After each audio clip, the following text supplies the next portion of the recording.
भगवान की जय। प्यारे कृष्ण कन्हैया लाल की जय। श्री बराह पुराण।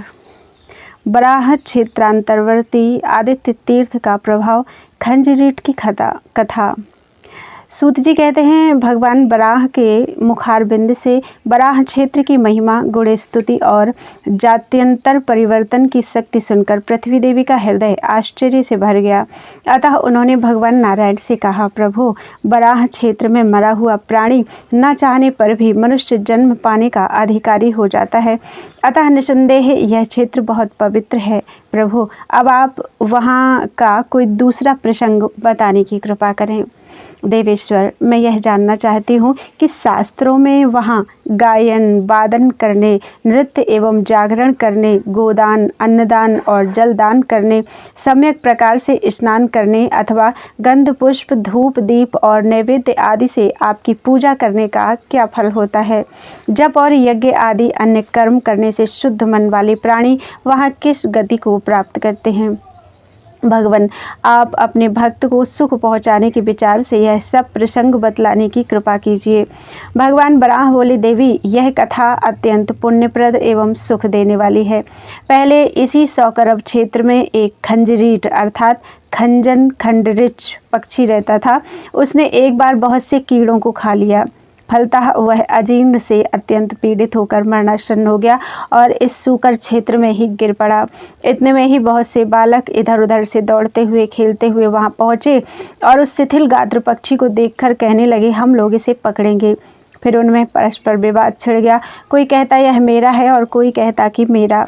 इस प्रकार खेल खेल में ही उनमें झगड़ा होने लग गया और महान कलह कोलाहल मच गया। तब तक एक बालक ने उसे उठाकर गंगा के जल में फेंक दिया। साथ ही कहा, भाई, यह तुम्ही लोगों का है, इससे मेरा क्या प्रयोजन? वसुंधरे, इस प्रकार वह मृत खंजरीट पक्षी गंगा के जल से भली भांति भीग गया। जहाँ वह गंगा में पड़ा था वह आदित्य तीर्थ था। फिर तो वह उस तीर्थ के प्रभाव से अनेक उत्तम यज्ञ करने वाले धन एवं रत्न से परिपूर्ण किसी वैश्य के घर में उत्पन्न हुआ। वसुंधरे, वह रूपवान, गुणवान, विवेकी, पवित्र तथा मुझ में भक्ति रखने वाला पुरुष हुआ। सुब्रते, इस प्रकार उस बालक के 12 वर्ष बीत गए। एक बार जब माता और पिता सुख से बैठे हुए थे, उन पर उस गुणी बालक की दृष्टि पड़ी। उसने पृथ्वी पर सिर रखकर उन्हें प्रणाम करके कहा, पिताजी, यदि आप लोग मेरा प्रिय करना चाहते हो तो मुझे एक वर देने की कृपा करें। मेरी प्रार्थना यह है कि आप दोनों मेरे मनोरथ में किसी प्रकार की बाधा न डालें। पिताजी, मैं सत्य की शपथ खाकर कहता हूँ, आप मेरे गुरु हैं। जैसा आप कहेंगे वही होगा। देवी, अपने पुत्र की यह बात सुनकर दंपत्ति हर्ष से भर गए और उन्होंने सुंदर नेत्रों वाले बालक से यह बात कही, पुत्र, तुम जो कहोगे और जो कुछ तुम्हारे हृदय में बात हो, हम लोग वह सब कर देंगे। बस अब तुम विश्वास पूर्वक बोलो। पुत्र, हमारी 3000 गायें हैं जो सभी खूब दूध देती हैं। तुम जिसे चाहो उन्हें दे सकते हो। इसमें लेश मात्र विचारने की आवश्यकता नहीं है। यदि तुम चाहो तो हमारे व्यापार का काम बहुत विख्यात है, उसका भी सारा अधिकार तुम्हें सौंप दूं। तुम न्यायपूर्वक उसकी व्यवस्था करो अथवा मित्रों को धन बांट दो। पुत्र, तुम धन धान्य रत्न आदि जिसे जो भी चाहो उसे दे सकते हो, इसमें कोई भी प्रतिबंध नहीं है। हम अच्छे कुल तथा जाति में उत्पन्न बहुत सी सुंदरी भली कन्याओं को भी विवाह विधि के द्वारा तुम्हें प्राप्त करा सकते हैं। सौम्य, यदि तुम्हारे मन में जैसे पूर्व के वैश्य लोग वेद में कहे हुए विधान के अनुसार यज्ञ करते थे वैसे यज्ञ की इच्छा हो तो तुम उसे भी कर सकते हो। वैसे का कर्म खेती का है। इसके लिए 8 बलवान बैलों द्वारा चलने वाले 100 हल भी हमारे पास हैं। फिर तुम और क्या पाना चाहते हो? जितने ब्राह्मणों को भोजन कराकर तुम तृप्त करना चाहते हो, यह कार्य तथा अन्य कुछ कार्य भी जैसे चाहो वह सब स्वेच्छानुसार संपन्न कर सकते हो।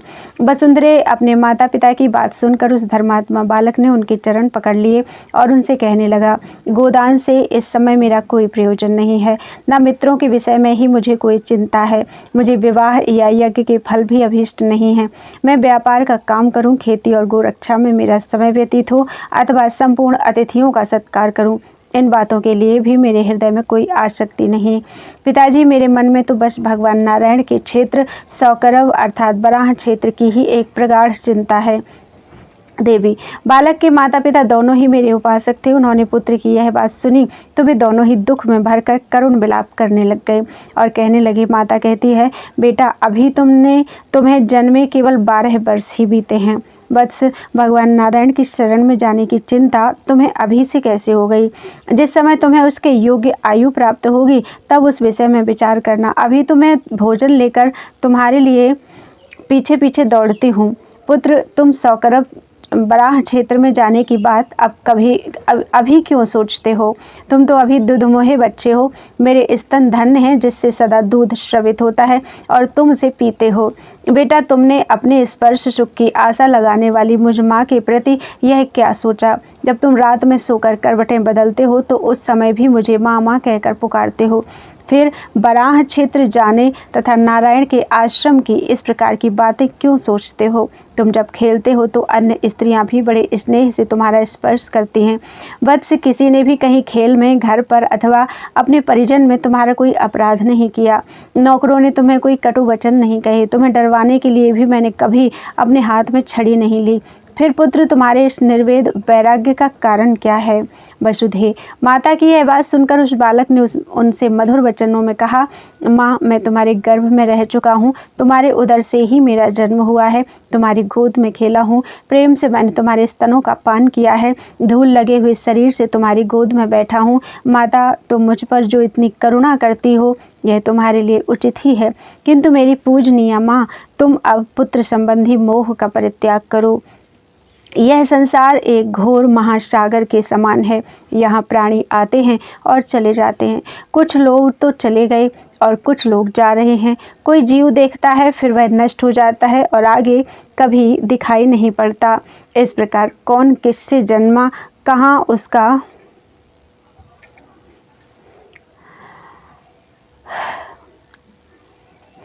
उसका संबंध हुआ, किसकी कौन माता हुई और कौन किसका पिता हुआ, इसका कोई ठिकाना नहीं। हजारों माता पिता, सैकड़ों पुत्र और स्त्रियां प्रत्येक जन्म में आते जाते रहते हैं। फिर वे किस किस के हुए या हम ही किसके रहे अंत में। अतः माँ, इस प्रकार की चिंता में पड़कर तुम्हें कभी भी सोच नहीं करना चाहिए। पुत्र की इस प्रकार की बातें सुनकर माता और पिता को बड़ा आश्चर्य हुआ। अतः वे फिर बोले, बेटा अहो, यह तो बड़ी मार्मिक बात है। पुत्र, इसका रहस्य बतलाओ। उनकी यह बात सुनकर वह वैश्य कुमार मधुर वाणी में अपने माता पिता से कहने लगा, पूज्य वरु, यदि इस गुह्य बात को सुनकर और विचार कर आप कुछ कहना चाहते हैं तो आपको बराह क्षेत्र का रहस्य पूछना चाहिए और उसे सुनने के लिए सौकरव क्षेत्र में ही पधारने की कृपा कीजिए और वहीं यह गुह्य विषय आप लोगों को पूछना समुचित होगा। वहीं मैं अपनी भी एक आश्चर्यकारी बात बतलाऊंगा। पिताजी, सौकरव क्षेत्र में एक सूर्य तीर्थ है, वहां पहुंच जाने पर यह बात बतलाऊंगा। इस पर दंपत्ति ने पुत्र से कहा, बहुत अच्छा। फिर उस बालक के माता पिता दोनों ने सौकरव तीर्थ में जाने का संकल्प किया। उन्होंने सब प्रकार के द्रव्य साथ में लिए और सौकरव तीर्थ के लिए चल पड़े। कमल पत्र के समान बड़े बड़े नेत्रों वाले उस वैश्यों के नेता ने अपने जाने के पहले 20,000 गायों को ही सबसे आगे हंकवाया। फिर उसके सभी परिजन द्रव्यों सहित प्रस्थित हुए। उनके घर में जो कुछ था सब कुछ उन्होंने भगवान नारायण को समर्पित कर दिया। फिर माघ मास की त्रयोदशी तिथि के दिन पूर्वाह्न काल में अपने सभी स्वजनों और संबंधियों को बुलाकर विधि पूर्वक शुभ मुहूर्त में उसने स्वयं भी यात्रा कर दी। भगवान नारायण का दर्शन होगा, इससे उनके मन में बड़ा हर्ष था। श्री हरि के प्रेम में प्रवाहित वे सभी लोग बहुत समय के पश्चात वैशाख मास की द्वादशी तिथि के दिन मेरे क्षेत्र में आ गए। वहां पहुंचने पर सभी ने विधि पूर्वक स्नान कर पितरों का तर्पण किया। उस वैश्य ने दिव्य वस्त्रों से विभूषित 20,000 गऊओं को साथ लिया था और उन्हें भांगुरस नामक व्यक्ति को सौंप कर आगे प्रस्तुत कर रखा था। उनमें से 20 गायों को वहीं दान कर दिया। इसी प्रकार वह प्रतिदिन बहुत से धन और रत्न दान में बांटने लगा। इस प्रकार अपने स्त्री पुत्र और स्वजनों के साथ उसके वहां रहते रहते सभी सस्य धान्य पौधों को संवर्धन और पालन करने वाली वर्षा ऋतु आ गई, जिससे कदम्ब, कुटज और अर्जुन नाम के वृक्ष पुष्पित हो गए। नदियों के गर्जन, मोरों के मधुर स्वर, कोरैया, अर्जुन और कदम्ब आदि वृक्षों की सुखद गंध और भौरों का गुंजन, पवन का प्रवाह, यह सब उस ऋतु की विशेषता थी। फिर शरद ऋतु का प्रवेश हुआ और अगस्त नक्षत्र का उदय हुआ। तड़ागों के जल में स्वच्छता आ गई और उनमें कमल, कुमुद आदि पुष्प खिल गए। अन्य सुरम्य कमल फूलों से भी सर्वत्र पुत्र शोभा की वृद्धि होने लगी। अब शीतल सुगंध एवं परम सुखदायी वायु बहने लगी। फिर धीरे धीरे यह ऋतु भी समाप्त हो चली और कार्तिक महीने के शुक्ल पक्ष की एकादशी तिथि आई। शुभ्रू उस समय उस वैश्य दंपति ने स्नान कर रेशमी वस्त्र धारण किया और अपने पुत्र से कहा, पुत्र, हम लोग यहाँ 6 महीने सुखपूर्वक रह चुके। आज द्वादशी तिथि आ गई है। अब वह गोपनीय बात हम लोगों को तुम क्यों नहीं बताते जिसे तुमने यहाँ आकर बताने को कहा था। देवी अपने माता पिता की बात सुनकर उस धर्मात्मा पुत्र ने उनसे मधुर वचनों में कहा, महाभाग, आपने जो बात पूछी है वह प्रसंग बड़ा रहस्यपूर्ण एवं गोपनीय है। इसे मैं कल प्रातः आप लोगों को बतलाऊंगा। पिताजी, आज यह द्वादशी तिथि है। इस पुण्य अवसर पर दीक्षित योगियों के कुल में उत्पन्न तथा विष्णु की भक्ति में तत्पर रहने वाले जो व्यक्ति दान करते हैं वे भगवत कृपा से भयंकर संसार सागर को पार कर जाते हैं।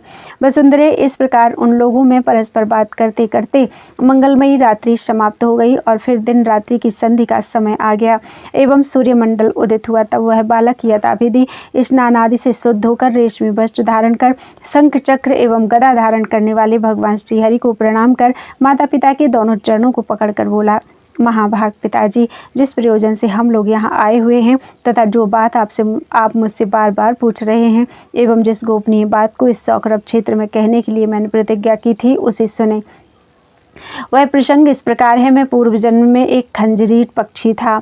एक बार मैं बहुत से कीड़ों को खाकर अजीर्ण ग्रस्त होकर हिलने डुलने में भी असमर्थ हो गया। उसी समय कुछ बालकों ने मुझे पकड़ लिया और खेल खेल में एक के हाथ से दूसरे लेते रहे। एक कहता, इसे मैंने देखा, और दूसरा कहता, मैंने। इस प्रकार वे आपस में झगड़ने लगे। इसी बीच विवाद से उबकर एक बालक ने मुझे घुमाकर गंगा के आदित्य तीर्थ नामक स्थान पर जल में फेंक दिया, जहाँ मेरे प्राण प्रयाण कर गए। यद्यपि मेरे मन में कोई अभिलाषा न थी, फिर भी उस तीर्थ के प्रभाव से मुझे आप लोगों का पुत्र होने का सौभाग्य मिला। इस प्रकार 13 वर्ष पूरे हो चुके। यही वह गोपनीय बात थी जिसे मैंने आपसे कह दी। इस पर माता पिता पुनः बोले, पुत्र, भगवान विष्णु के बतलाए जितने कर्म हैं उनमें तुम जिस कर्म को करोगे उन्हें हम भी विधि पूर्वक संपन्न करेंगे। शास्त्र कहते हैं कि घटमाला कर्म संसार से मुक्त करने के लिए परम साधन है।